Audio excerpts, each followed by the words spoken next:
country, particularly since COVID-19.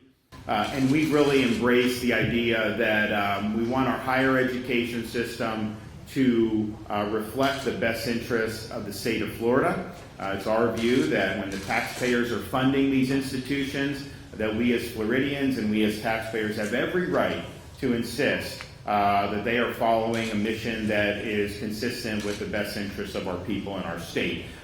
You don't just get to take taxpayer dollars and do whatever the heck you want to do and think that that's somehow okay. So what we've done last year about and here to bring to fruition. So the first bill that I'll be signing is SB 266. And what this does is reorient our universities back to their traditional mission. And part of that traditional mission is to treat people as individuals, not to try to divvy them up based on any type of superficial characteristics. We're going to elevate merit and achievement above identification with certain groups. And in order to do that, we had to look at this new concept, relatively new concept, called diversity, equity, and inclusion. And I didn't know much. I mean, this is something relatively recent. I mean, Chris Rufo can talk about when this really started to percolate. I think it had probably been there a few years ago, but then kind of the post-BLM rioting and the George Floyd summer of 2020, I think you saw it really take off.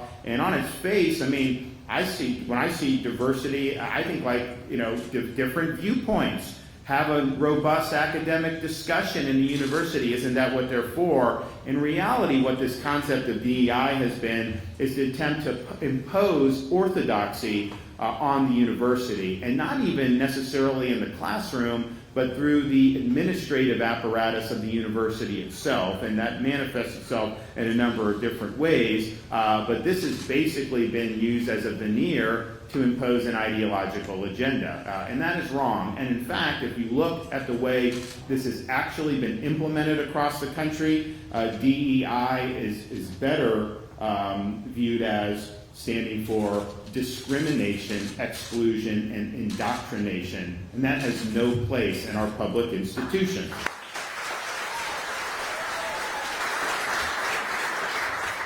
And so this bill says the whole experiment with DEI is coming to an end in the state of Florida. We are eliminating the DEI programs.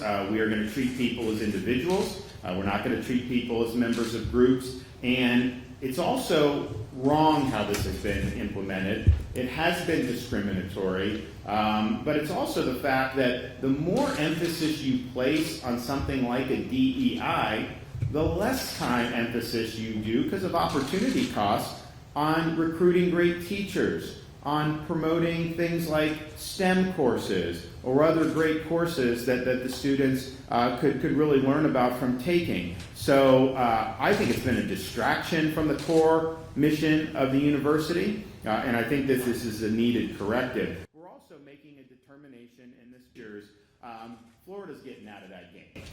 If you want to do things like gender ideology, go to Berkeley, go to some of these other places. That's fine.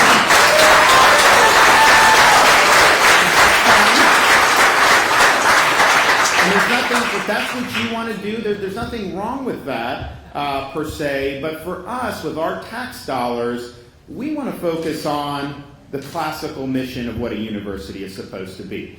We don't want to be diverted into a lot of these niche subjects that are heavily politicized. We want to focus on the basics. And I think what you've seen as these types of majors and courses, first of all, how employable are you with some of these majors? I mean, really, it's not a good academic choice in terms of being able to be employable. That's one of the reasons I think this whole